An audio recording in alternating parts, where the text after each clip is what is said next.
Hey everybody, we are back on Facebook Live and I'm Amanda Melby, the producer, one of the producers, and I play Ruth in Raising Buchanan, and I am here with Zoe Yeoman. Hi. And Hi. Zoe plays Captain Angela Jarvis in the movie. May I just let everyone know that I actually do have two ears?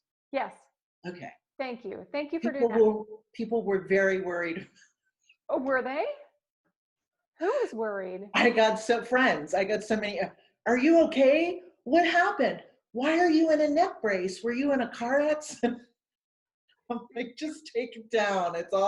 I'm fine. Didn't they know that it was a movie? Not initially. They kind of like didn't. Oh, the picture. They saw your picture. Yes, the picture. Oh, And of course, the movie wasn't out. I So see. Okay, that makes sense. I was like, yeah, okay. I would be worried if I saw the picture of you in a neck brace also. Yes, I absolutely would be worried about that. So how you doing? Where are you? Are you in Mexico? I am in New Mexico. Okay. I took a shower and put perfume on today. Can you Oh, smell? thank you. I can't smell it. Well, see, that's the beautiful thing about quarantine, Yes. is that you can wear perfume every day and no one's going to, have a fit. No, I'm doing all right. I'm excited for us to get back to work. Super excited that the movie is out and that people are seeing it and all the buzz, and it feels good. It's been fun, yeah. So what's happening over in New Mexico? Are you still in quarantine? We are only to the extent that you may go out, but you must wear a mask in all public places. Okay. No restaurants, no hair, no. Nothing's open back up. Right. So remember, I was like, hey, can we push our Zoom and our live so I can get my lashes done and my hair done and all that stuff? And you're like, sure. Yeah, that didn't happen. Oh, well, you look beautiful. Oh, well, thank you. I've gone to like curling my hair a little bit because Yeah. I do need a cut. And it hides it a little bit more when it's curly and like. But we have, things have opened back up here. I hear that. Yeah, I know. Arizona. I miss you guys. I know. We miss you. It's funny to me is that we didn't actually meet. Now, correct me if I'm wrong, because I have put my foot in my mouth before. But I think the first time I actually met you was at the audition, right? Yes. Okay. I've done that before where I'm like, oh, it's so nice to meet you. And people will be like, oh, we met at blah, blah, blah, blah, blah. And I'm like, oh, sorry, forgot. Or, yeah, so you came in and you auditioned for the part, and you probably read for something else too, huh? Did you read for one of the other characters? No.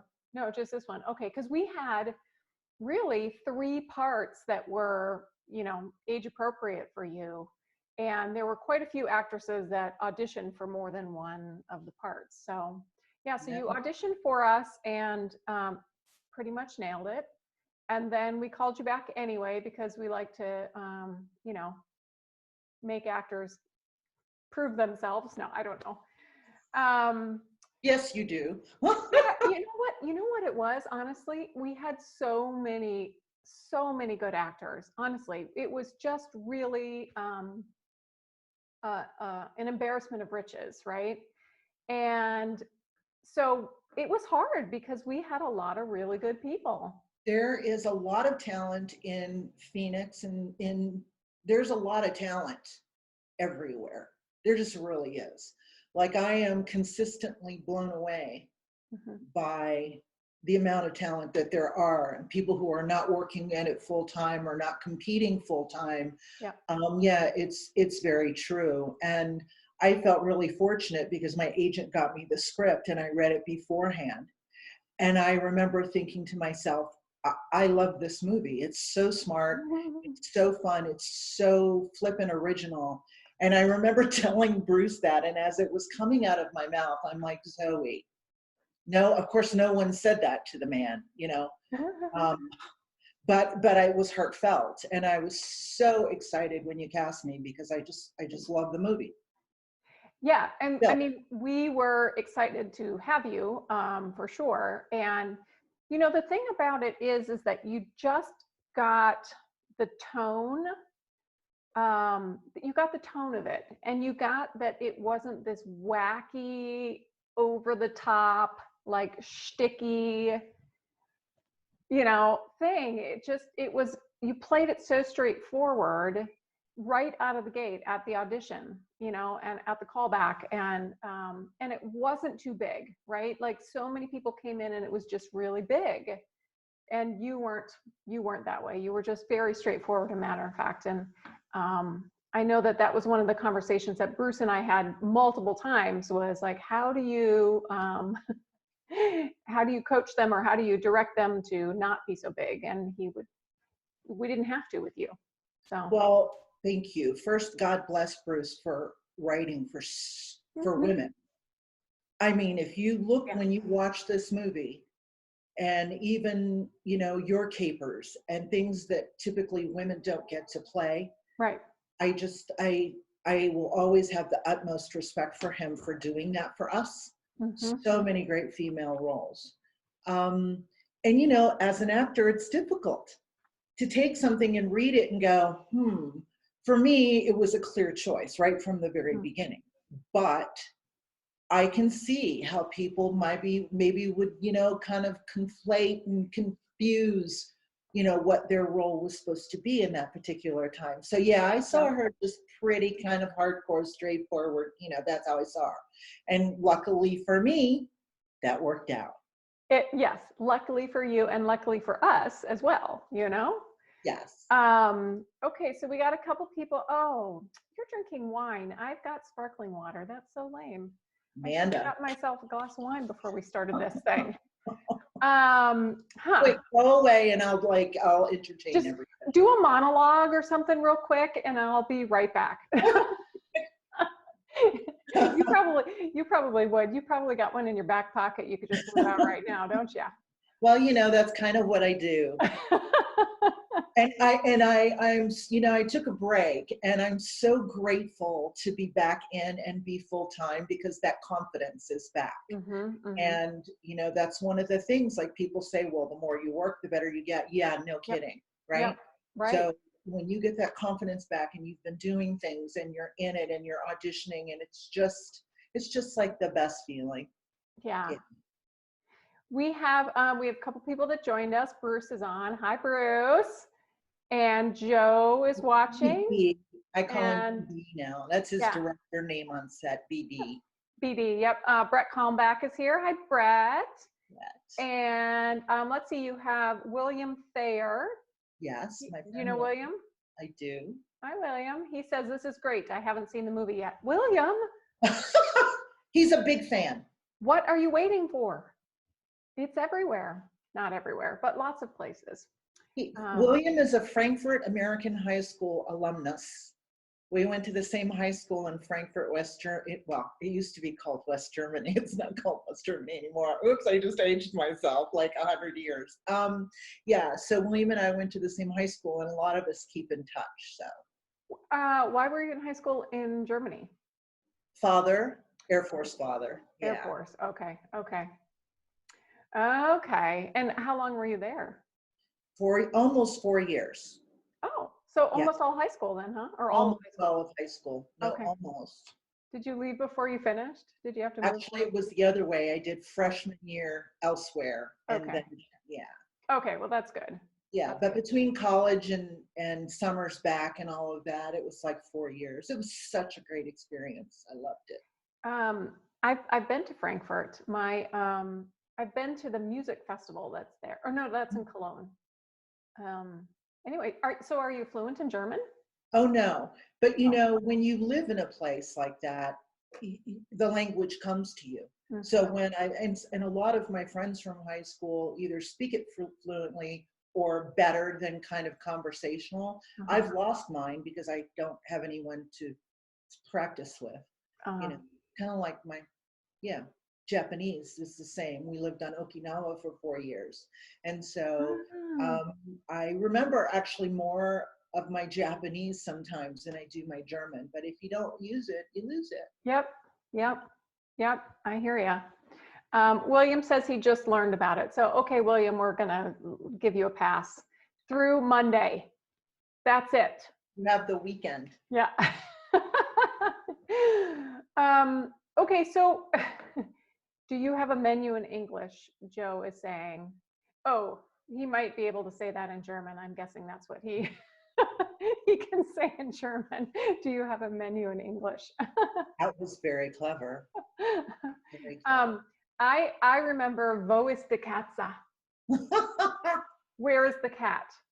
Where is the cat? I think that's where is the cat. I don't know why. My uncle lives in Germany, still does, and my cousins, well, one of my cousins. And so we would go, my parents owned a music store, and we would go over to I think it was Frankfurt, to the big music festival.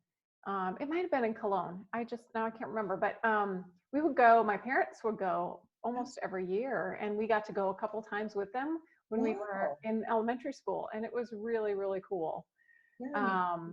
So yeah, so I remember little bits and pieces of German, and it's so weird how little things stick in your head, you know? Right, totally. Where's the cat? That is interesting. Yeah.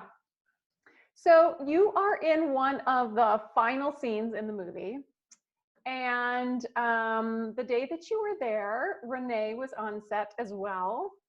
And now, technically, right, you weren't able, you were in the scene with him, but not in the scene with him, right?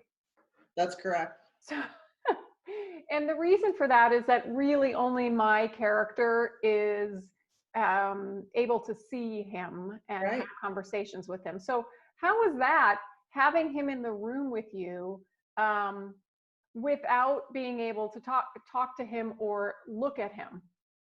He came to me later on that day and said, "Oh, I should have introduced myself to you," and put his hand out. He was such a gentleman. And I'll tell you, two of my favorite scenes in the movie is the opening monologue and at the end where he has the apple and he says goodbye, goodbye.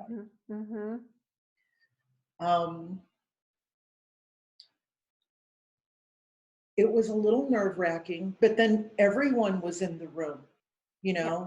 Steve, Terrence, and I mean, there was a scene with a lot of people in it. And I just have and always have had such respect for Renee. Yeah. And but that was so sweet of him, and I enjoyed it. And I'm so proud to have gotten to work with him. Yeah, right. I have a picture of you on the set. I don't know that you've ever seen that one, huh?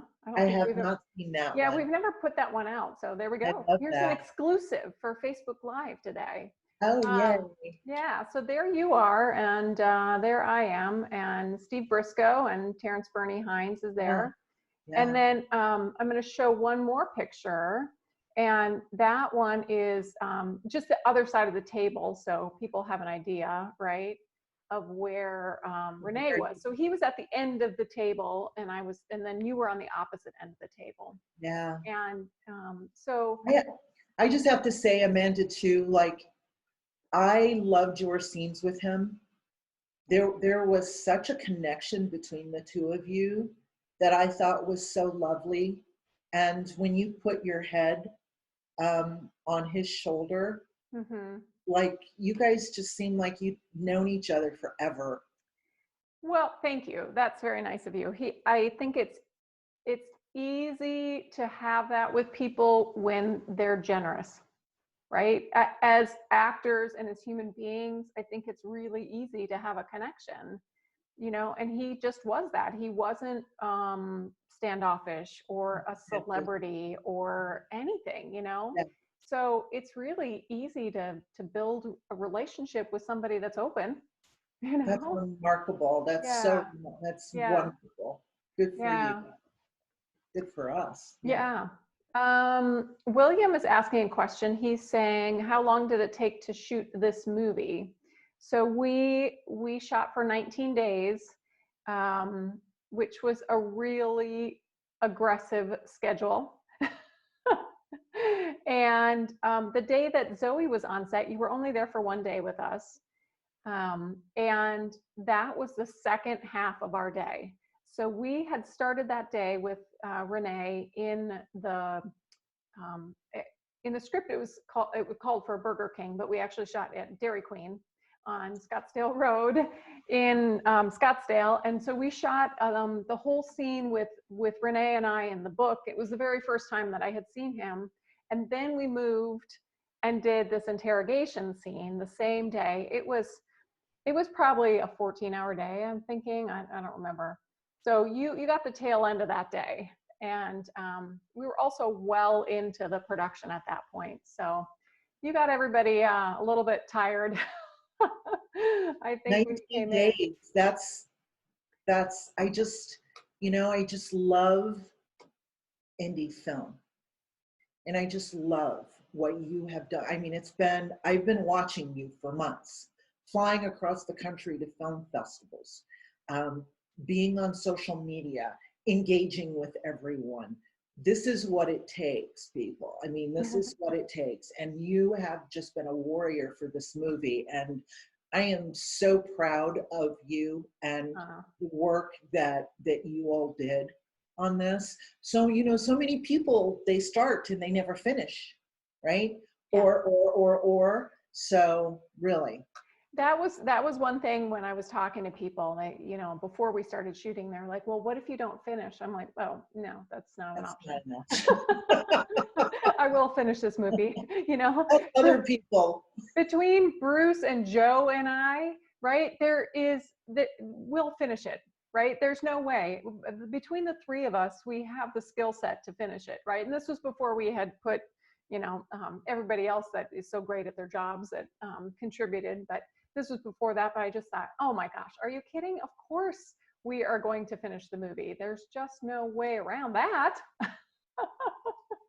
But, it has been a lot of work, that's for sure. Yes, it has been a lot of work. I see your work, sister. Yeah. But fun, right? So we did travel for almost a year. Yeah, we were just short of a year because our April festivals got canceled, the in-person ones at least. And so, for almost a year. So we premiered in April 2019 at the Phoenix Film Festival. And then our last festival that we actually played at was in March in New Jersey. So that's been fun. It's been fun to travel around. And Bruce and I went to some of them together. He went to a couple by himself. I went to a couple by myself. Joe and I went to a couple of them. In LA, we had quite a few other people that came. So it's been really fun. And Briscoe and I are whining online. Why does it have to be that date? Like neither one of us could make it for any number of times. We were in Jerome. And something was going on that day that I couldn't be there for that one. I mean, it's like a conspiracy. Well, or just, bad luck. Timing. Timing's everything. Yeah. That's probably all right. I mean, Jerome's really pretty. It was a pretty drive up there. We probably could have used you in the audience. It was not full. So, but we had a good time. It's always nice to hear people laughing, and I like to sit in the back of the theater and watch people, especially with our running joke that happens. It's fun to watch people catch on to it. And so anyway, that's been fun. That was fun. I'm not going to say that I'm quick or anything, but I actually am kind of quick. I tend to laugh before the joke is over. So I start laughing and the joke hasn't even come out finished up. The line hasn't even come out of somebody's mouth yet because I'm a little intuitive that way. So I can kind of figure out what's going on. So yeah, I'm a big laugher. My friends will tell you, the first time I went to the movies with you and we saw The Heat, for example. You know, Sandra Bullock and Melissa Well, McCarthy, right? that was a funny movie. And I How can was you not laugh? probably embarrassing people around me because I was just losing my mind because that's what I do. That's all right.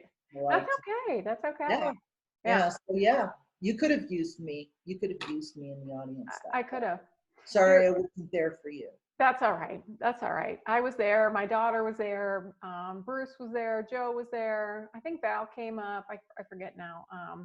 But we had a good contingency, and we, represented well, and it was always fun. And we had some really good burgers. Brett Oh, told us, yeah, we had to eat at, oh shoot, now I forgot. the hamburger. Yeah, it was like Yeah, the haunted hamburger place. I yeah. forgot what it's called. That you just called it. Yeah. Yeah, really good burgers.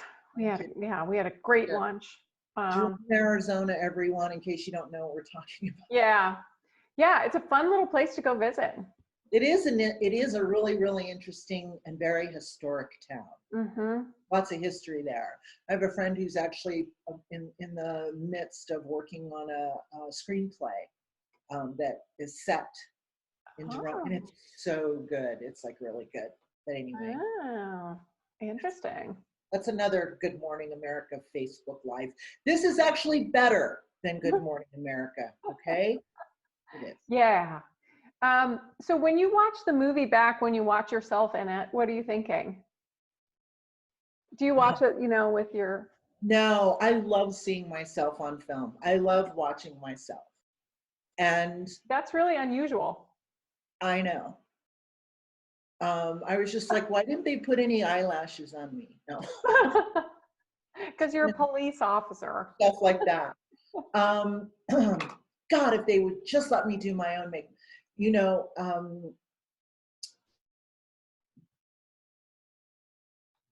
I like the scene. Mm-hmm. And when you look back, you can always go, why didn't I could have used that wall.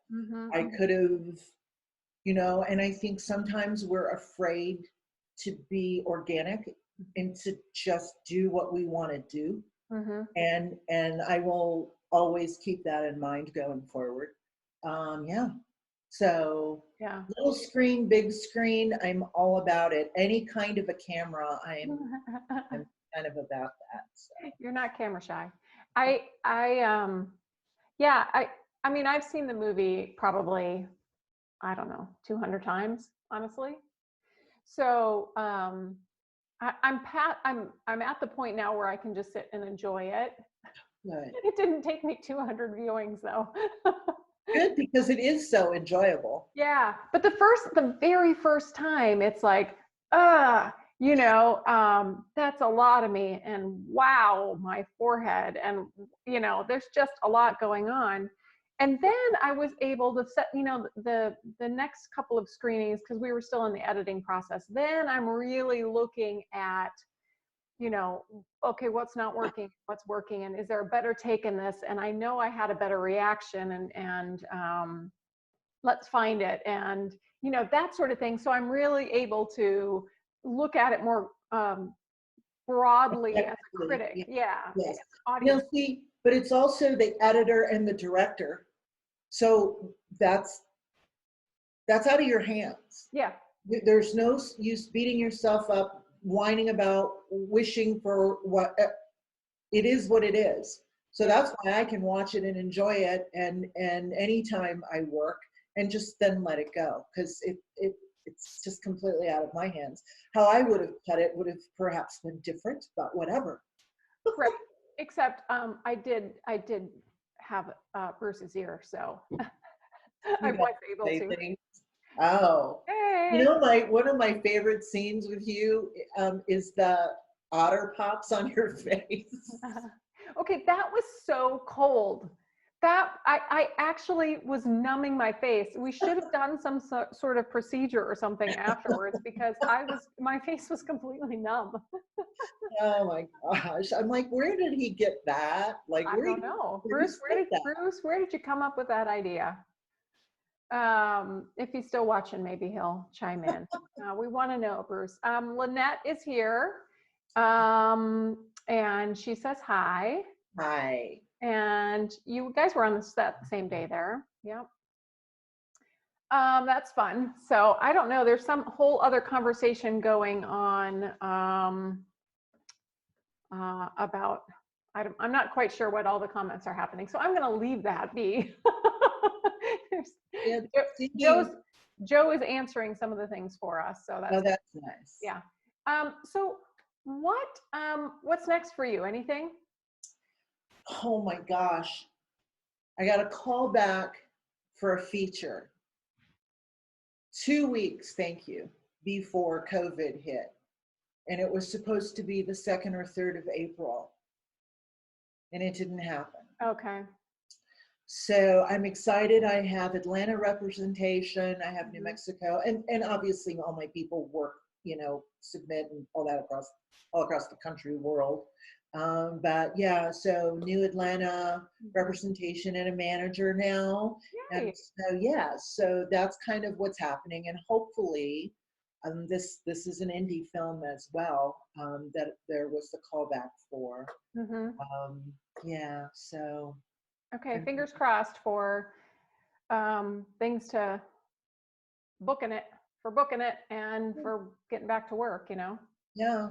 Yeah. Is there going to be a sequel to RB? I don't know.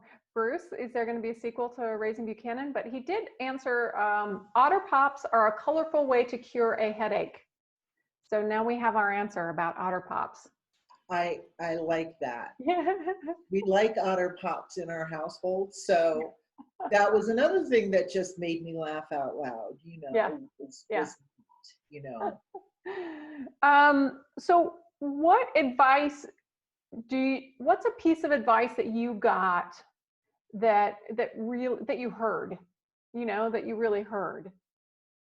Maybe when you were a younger actor or even recently, like what's something that somebody told you that stuck with you?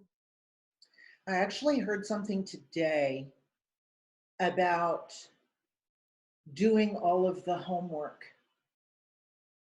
And, sometimes when you're a supporting character and you have a page or 2 pages of dialogue, you kind of feel like that's the thing, Mm-hmm. and you forget a lot of the other things, the obstacles, the objectives, the intention, like, because all of that will bring the emotion, right? Mm-hmm. And so sometimes I think we as someone, when you get a supporting role, that we forget that they're bookended, there's bookends, Yeah. and that homework is very, very important. Yeah. Yeah, that's something I think that's super special. I think sometimes, when people have smaller roles, they think they're just supposed to go in and spew lines. No, you can have a life. You can Yep. have a life in those 2 pages. Yep. And yeah, that's filed away now for next time. Yep. You seem to be the kind of person that does her homework, though.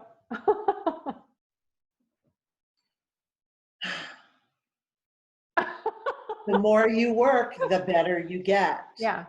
Yeah. So, when you're not in a film for 18 months or two, whatever, I had a cat at ABC one time say to me, I went in for like a big general or whatever. And he got done filming me and he said, "You're really good, aren't you?" And to which I replied, "Imagine if I got to come to work every day." Mm-hmm. So Hmm. therein lies the difference. And so you've got Mm-hmm. to be in classes. You've Yep. got to be in classes or making your own stuff, practicing whatever. Yep. Because, it's not like a bicycle. It's not. Yeah, you got to do And it. you'll go into that audition and you'll be like, oh, now that happens to me very rarely, that I go into an audition and I go, oh, really? Very Mhm. rarely. My booking ratio has been just off the charts. The whole self-tape thing is a different story. But Mhm. in the room, I'm like, yes, let's do this. You saw, Yeah. let's do this, right? Yeah. So and I have fun with it, and I'm not afraid of it, and I enjoy it very much. But you have to hone your craft. You Yep. have to study. Yep. You have to pay attention. You have to learn. And there's been a lot of that going on lately. Yeah, it's interesting. I mean, I had the opposite viewpoint of that for a time in my 20s, right? Like, what do I need a class for? I'm good. I'm in the union. I've got a reel. I've got credits, right? Like, and you then you're only going out for one line parts, or at the time in my 20s, it was always girlfriend, like girl next door girlfriend, And they were the same. They were all the same, and they were all so boring, and they were all so I don't know, just lame. And then I thought, oh, okay, this is why I need a class. So I can stretch myself, so I can expand, so I can cast myself against type, so I can keep practicing, because the real jobs that I'm getting and going out on were not challenging. Yeah. So I would go back and tell my earlier self, get your butt in the class and lose the ego, chick. Right? Yeah, that's interesting, the ego thing. I don't think about it much, but you can't do this without that. Right. Yeah, so there's a lot of things that, we need to pay attention to Yeah. and get comfortable with. Yeah. And I think, if it didn't happen in your 20s, Max Nix. Oh, there's a little German There for you you. go. Max Nix, we can all work. I heard a casting director recently say, I don't care if you're in your 30s or your 50s or your 70s or your whatever. I don't care. We need everyone Right. across the board. If you're a baby, I don't care. Just when you come in, be prepared and know what you're doing. Yep. And I think that a lot of actors don't understand how to even how to go in the room, how to even go in the room. It's crazy. Well, you are not those actors. You I are am the not one. that person. You knew how to walk in the room and own the room and knock that part right out of the ballpark. So we are incredibly grateful that you said yes and brought Captain Angela Jarvis to life. It's one of the funniest scenes, I think, really, in the movie. So by the time people get to it, they're gonna definitely chuckle. So yeah, so thank you for being such a champion for the movie, for us, and for being a part of it. And you're always so great about sharing and helping us promote it. And I, as producer Amanda, really appreciate that. It's been my pleasure. I do try really hard. There are some things that I miss. And then I go, but I'm so grateful to you and Joe and Bruce especially for writing great roles for women, for putting us in places where people don't expect that. It was just all great, and I knew it was going to be great, and I just knew it. So I'm so happy for all of you, and thank you so much for all of your hard work on the movie's behalf, because that benefits me too. Yeah. Right? All of us in the cast. Appreciate it. Yeah, I mean, I hope more people see it. That's my hope, and I'd be thrilled to work with you again. So thank you for that. That would be fun sometime down the road. So yeah. So in case, I'll give my little pitch here in case you haven't seen it yet. It's on iTunes and Amazon Prime Video and Google Play, Vudu, your cable and satellite provider, on demand, and Blu-ray and DVD. So lots of places. The website is raisingbuchanan.com, and there's a See the Film page on there that's got the links to everywhere. So if you haven't seen it, check it out. And my very great thanks to Zoe Yeoman for joining me again today here on Facebook Live to talk about Raising Buchanan and acting. Thank you, Zoe. Thanks, Amanda. It's been so much fun. Stay safe, okay? Hey, bye, everybody.